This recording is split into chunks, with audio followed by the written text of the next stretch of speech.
പിതാവിൻ്റെയും പുത്രൻ്റെയും പരിശുദ്ധാത്മാവിൻ്റെയും നാമത്തിൽ ആമേൻ. പ്രിയപ്പെട്ടവരെ, ഇന്ന് നവംബർ 17 തിങ്കളാഴ്ച. അമ്മേ പരിശുദ്ധ അമ്മേ, അമ്മേ പരിശുദ്ധമേ, ദൈവമാതാവേ, കൃപാസനത്തിലൂടെ ഞങ്ങളുടെ ദേശത്തിനും അമ്മ മധ്യസ്ഥം തേടി തന്ന എല്ലാ അനുഗ്രഹങ്ങൾക്കും കൃപകൾക്കും ഞങ്ങളിപ്പോൾ ഹൃദയം നിറഞ്ഞ നന്ദി പറയുന്നു. അമ്മേ പരിശുദ്ധമേ, ദൈവമാതാവേ, 2004 ഡിസംബർ 7 ഉച്ചകഴിഞ്ഞ് 2:30 കൃപാസനത്തിൽ സംഭവിച്ച അമ്മയുടെ പ്രത്യക്ഷപ്പെടലിനെ കുറിച്ച് തിരുസഭയ്ക്ക് സമർപ്പിച്ചിരിക്കുന്ന പഠനരേഖകളുടെ മേൽ സഭാത്മകമായ പഠനം ആരംഭിക്കുവാൻ ഞങ്ങൾ പ്രാർത്ഥിക്കുന്നു. അമ്മേ പരിശുദ്ധമേ, ഭൂസ്വർലോകങ്ങളുടെ രാജ്ഞിയായ അങ്ങേയ്ക്ക് ഭൗമസംരക്ഷണത്തിനായി പ്രപഞ്ചപ്രകൃതിയെ തന്നെ തിരുസഭ പ്രതിഷ്ഠിക്കുവാൻ ഈ പ്രത്യക്ഷീകരണം വഴി ഇടയാക്കണമേ. പരിശുദ്ധമേ, ജപമാല മാതാവേ, സകല കൃപാസനം പ്രാർത്ഥനയോടും ചേർത്ത് ഞങ്ങളിപ്പോൾ പ്രാർത്ഥിക്കുന്ന ഈ കുടുംബത്തിന്റെ പ്രത്യേക നിയോഗം മക്കളെ.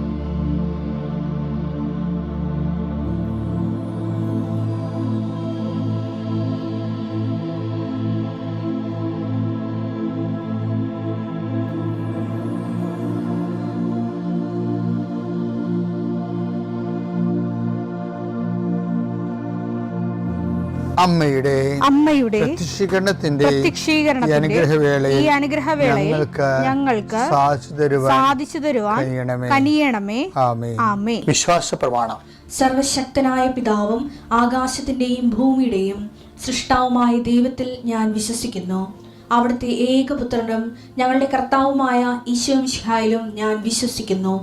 ഈ പുത്രൻ പരിശുദ്ധാത്മാവിനാൽ ഗർഭസ്ഥനായി കന്യകാമറിയത്തിൽ നിന്ന് പിറന്ന് പൊന്തിയോസ് പീലാത്തോസിന്റെ കാലത്ത് പീഡകൾ സഹിച്ച് കുരിശിൽ തറയ്ക്കപ്പെട്ട് മരിച്ച് അടക്കപ്പെട്ട് പാതാളങ്ങളിൽ ഇറങ്ങി മരിച്ചവരുടെ ഇടയിൽ നിന്ന് 3-ാം നാൾ ഉയർത്ത് സ്വർഗത്തിലേക്ക് എഴുന്നള്ളി സർവശക്തിയുള്ള പിതാവായ ദൈവത്തിന്റെ വലതുഭാഗത്തിരിക്കുന്നു. അവിടെ നിന്ന് ജീവിക്കുന്നവരെയും മരിച്ചവരെയും വിധിക്കുവാൻ വരുമെന്നും ഞാൻ വിശ്വസിക്കുന്നു. പരിശുദ്ധാത്മാവിലും ഞാൻ വിശ്വസിക്കുന്നു. വിശുദ്ധ കത്തോലിക്കാ സഭയിലും പുണ്യവാന്മാരുടെ ഐക്യത്തിലും പാപങ്ങളുടെ മോചനത്തിലും ശരീരത്തിന്റെ ഉയർപ്പിലും നിത്യമായ ജീവിതത്തിലും ഞാൻ വിശ്വസിക്കുന്നു. ആമേൻ. സുഖസ്ഥനായ ഞങ്ങളുടെ പിതാവേ, അങ്ങയുടെ നാമം പൂജിതമാകണമേ. അങ്ങയുടെ രാജ്യം വരണമേ. അങ്ങയുടെ തിരുമനസ് സ്വർഗത്തിലെ പോലെ ഭൂമിയിലും ആകണമേ. അന്നു വേണ്ടുന്ന ആഹാരം ഇന്ന് ഞങ്ങൾക്ക് തരണമേ. ഞങ്ങളോട് തെറ്റ് ചെയ്യുന്നവരോട് ഞങ്ങൾ ക്ഷമിക്കുന്നത് പോലെ ഞങ്ങളുടെ തെറ്റുകൾ ഞങ്ങളോടും ക്ഷമിക്കണമേ. ഞങ്ങളെ പ്രലോഭനത്തിൽ ഉൾപ്പെടുത്തരുതേ, തിന്മയിൽ ഞങ്ങൾ രക്ഷിക്കണമേ. ആമേൻ. നന്മ നിറഞ്ഞ മറിയമേ, സ്വസ്തി. കർത്താവ് അങ്ങയുടെ കൂടെ സ്ത്രീകളിൽ അങ്ങ് അനുഗ്രഹിക്കപ്പെട്ടവളാകുന്നു. അങ്ങയുടെ ഉദരത്തിൻ ഫലമായി ഈശോ അനുഗ്രഹിക്കപ്പെട്ടവനാകുന്നു. പരിശുദ്ധ മറിയമേ, തമ്പുരാന്റെ അമ്മേ, പാപികളായ ഞങ്ങൾക്ക് വേണ്ടി ഇപ്പോഴും ഞങ്ങളുടെ മരണസമയത്തും തമ്പുരാനോട് അപേക്ഷിക്കണമേ. ആമേൻ. കർത്താവേ, നിന്റെ ഉന്നതമായ നാമത്തിന് സ്വസ്ഥം ചെയ്യുന്നു. കർത്താവേ, നിന്റെ വിശുദ്ധ പൗരോഹിത്യത്തെ മഹത്വപ്പെടുത്തണമേ. കർത്താവേ, സഭയിലുള്ള സാന്നിധ്യം ദൃഢമാക്കണമേ.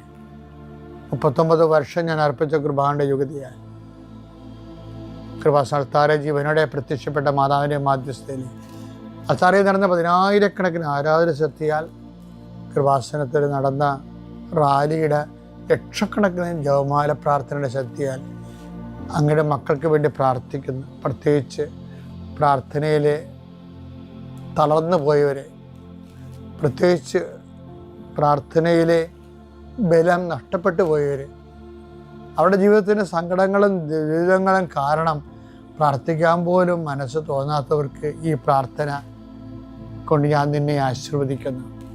നിൻ്റെ വഴികളിൽ അഹരോൻ്റെ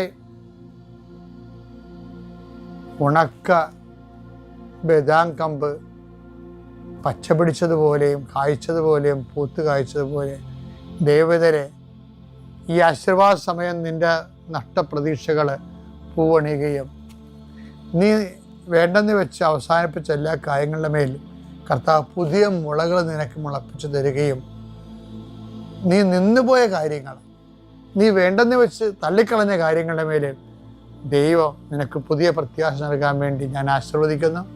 എൻ്റെ കർത്താവിൻ്റെ ഉന്നതമായ നാമത്തിൽ സഭയുടെ അധികാരത്തിൽ കുരിശടയാളത്തിൽ കൃപാസ്ഥാനത്താറെ ജീവനോടെ പ്രത്യക്ഷപ്പെട്ട മാതാവിൻ്റെ മധ്യസ്ഥ രോഗപീഠകൾ ഈശ്വരനാമത്തിൽ സൗഖ്യം പ്രാപിക്കട്ടെ.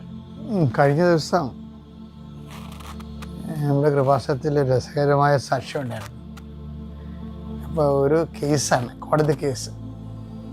അപ്പം വക്കീൽ പറഞ്ഞു ഈ കേസ് ഞാൻ വാദിക്കണില്ല എന്ന് പറഞ്ഞു കാരണം കേസ് തോക്കും, എൻ്റെ ഹിസ്റ്ററിയിൽ അങ്ങനെ തോറ്റ കേസ് ഇല്ല, അതെൻ്റെ റെപ്യൂട്ടേഷനെ ബാധിക്കുമെന്ന് പറഞ്ഞു. അപ്പോൾ ഇവർ പറഞ്ഞ് സാറേ ഞങ്ങൾക്ക് വേറെ ആരും ഇല്ല, പരിചയമുള്ള വിശ്വാസമുള്ള ആരും ഇല്ല. പിന്നെ നമ്മളെ കോടതി ചെന്ന് പെട്ടുപോവുകയും ചെയ്ത് പിന്നെ എന്ത് ചെയ്യും. അപ്പം അത് സത്യം പറഞ്ഞാൽ അവർ പറഞ്ഞത് ശരിയായിരുന്നു. അപ്പം കേസിൻ്റെ തലേ ദിവസം അവർ വന്ന് കൃപാസനത്തിൽ ഇരിക്കുകയാണ് മാതാവിൻ്റെ അടുത്ത്.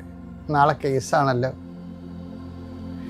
അപ്പോൾ കാര്യം അവർക്ക് ആരുമില്ല, വക്കീലും കൈ ഒഴിഞ്ഞല്ല, കേസ് തോക്കും, പിന്നെ മാതാവ് മാത്രമേ ഉള്ളൂ.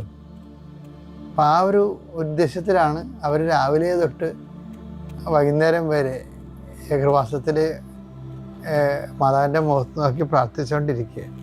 അപ്പം ഒരു 3:30 വക്കീൽ വിളിച്ചു വരാൻ. അപ്പം സാറേ എന്താ നാളല്ല കേസ്, ഞങ്ങൾക്കറിയാവേ, നിങ്ങൾ എവിടെയാണെന്ന് ചോദിച്ചു. ഞങ്ങൾ കൃപാസനത്തിലാണ്, നാളെ അല്ലേ കേസ്, ഞങ്ങൾക്കറിയാവേ. അപ്പോൾ വക്കീൽ പറയും അത് നാളെ അല്ല ഇന്നാണത്, കേസ് ഇന്നാണ്. അപ്പോൾ അവർ ഞെട്ടിപ്പോയി, കേസ് ഇന്നാ? ആ നിങ്ങളുടെ കേസ് ഇന്നായിരുന്നു, നാളെയാണ് ഇവിടെ പോസ്റ്റ് ചെയ്തിരിക്കണമെങ്കിൽ കേസ് ഇന്നെടുത്ത് ആ കേസ് തള്ളിപ്പോ എന്ന് പറഞ്ഞു. ഇത് പറയുമ്പോൾ ഞാൻ ആൾക്കാരെ നിൽക്കൊണ്ട് ഞാൻ തന്നെ ഞെട്ടിപ്പോയി. ചില ആരുമില്ല എന്ന് അവർ പറഞ്ഞില്ലേ. ദൈവത്തിരുസന്നിധിയിൽ എപ്പോഴും നമ്മൾ ശ്രദ്ധിക്കേണ്ട ഒരു കാര്യമാണ്, നമുക്ക് ആരെങ്കിലും ഉണ്ടെങ്കിലും നിങ്ങൾ ആരും ഇല്ലെന്ന് പറയണം. അപ്പോൾ നിങ്ങൾക്ക് കള്ളം പറയണമെന്നാണ് അച്ഛൻ പറയണത്. അതല്ല, എല്ലാവരും ഉള്ളപ്പോഴും ഇല്ലാത്തതുപോലെ ആയിരിക്കണം ദൈവത്തിരുസന്നിധിയിൽ ഒരു വിഷയം റിലേ ചെയ്യേണ്ടത്. കാര്യം വചനത്തിൻ്റെ ഒരു പോക്കൊക്കെ അങ്ങനെയാണ്. നിങ്ങളെ പ്രഭുക്കന്മാർ ആശ്രയിക്കരുത്, രക്ഷ നേടാൻ കഴിയാത്ത മനുഷ്യരിൽ അഭയം തേടരുത്. സങ്കീർത്തനം 118 8 9 വാക്യങ്ങൾ. മനുഷ്യനിൽ ആശ്രയിക്കുന്നതിനേക്കാൾ കർത്താവിൽ അഭയം തേടുന്നത് നല്ലത്. കർത്താവിൽ അഭയം തേടുന്നതാണ് നല്ലത്. പ്രഭുക്കന്മാരിൽ ആശ്രയിക്കുന്നതിനേക്കാൾ കർത്താവിൽ അഭയം തേടുന്നത് നല്ലത്. കർത്താവിൽ അഭയം തേടുന്നതാണ് നല്ലത്. ഇപ്പം എന്ത് വിഷയം എന്ന് പറഞ്ഞാൽ നമ്മൾ മനുഷ്യന്മാരിൽ ആശ്രയിക്കുന്നതല്ല പറയണത്. അതായത് ദൈവത്തിൻ്റെ സ്ഥാനം മനുഷ്യന്മാർക്ക് കൊടുക്കരുത്. അങ്ങനെ കൊടുത്താലെന്താ കുഴപ്പമെന്ന് വെച്ച് കഴിഞ്ഞാൽ നിങ്ങളുടെ പ്രാർത്ഥന, നിങ്ങളുടെ റിലയൻസ് ഇല്ലേ, നിങ്ങളുടെ അവലംബങ്ങളിൽ ദൈവത്തിൽ നമുക്ക് ചില പറയുക താൻ പാതി ദൈവം പാതി എന്നൊക്കെ പറയില്ല. പറയാൻ ഭംഗിയാണെങ്കിലും ഈ സംഭവം വർക്കൗട്ട് ചിലപ്പോൾ ചെയ്യത്തില്ല. ഇപ്പം ഞാനും അപ്പം നിങ്ങൾ ചോദിക്കും നമ്മൾ അധ്വാനിക്കണ്ടേ, അല്ലാതെ വെറുതെ പ്രാർത്ഥിച്ചാൽ മതിയാ എന്ന് ആ അർത്ഥത്തിലല്ല ഞാൻ പറഞ്ഞത്. മറിച്ച് നമുക്ക് ഈ കഴിവുകളൊക്കെ ഉണ്ടെങ്കിലും അതെല്ലാം തന്ന ദൈവം. അപ്പോൾ ദൈവത്തെ റിലേ ചെയ്യുമ്പോൾ നമുക്ക് ഭാഗികമായിട്ട് ചെയ്യാൻ പറ്റത്തില്ല. അതാണ് ഞാൻ ഉദ്ദേശിച്ചത്. ഭാഗികമായിട്ട് ചെയ്യാൻ പറ്റത്തില്ല. ദൈവത്തെ റിലേ ചെയ്യുമ്പോൾ നമ്മൾ താൻ പാതി ദൈവം പാതി എന്ന് പറയുമ്പോൾ ദൈവവും നമ്മളൊരു ദൈവമായിട്ട് അവിടെ വരികയല്ലേ. അങ്ങനെ പറ്റത്തില്ല.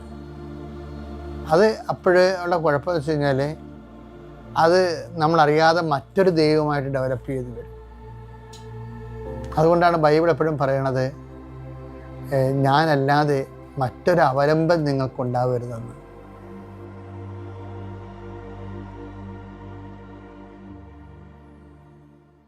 അത്യപൂർവ ദൈവാനുഭവങ്ങൾ ഇനി നിങ്ങൾക്കും സ്വന്തം. ഈ യൂട്യൂബ് ചാനൽ ഇതുവരെ സബ്സ്ക്രൈബ് ചെയ്തിട്ടില്ലെങ്കിൽ ഇപ്പോൾ തന്നെ സബ്സ്ക്രൈബ് ചെയ്യുക. ഈ വീഡിയോ ഇപ്പോൾ തന്നെ നിങ്ങളുടെ സുഹൃത്തുക്കൾക്ക് ഷെയർ ചെയ്തുകൊണ്ട് കർത്താവിൻ്റെ പ്രേക്ഷിതരാകുക.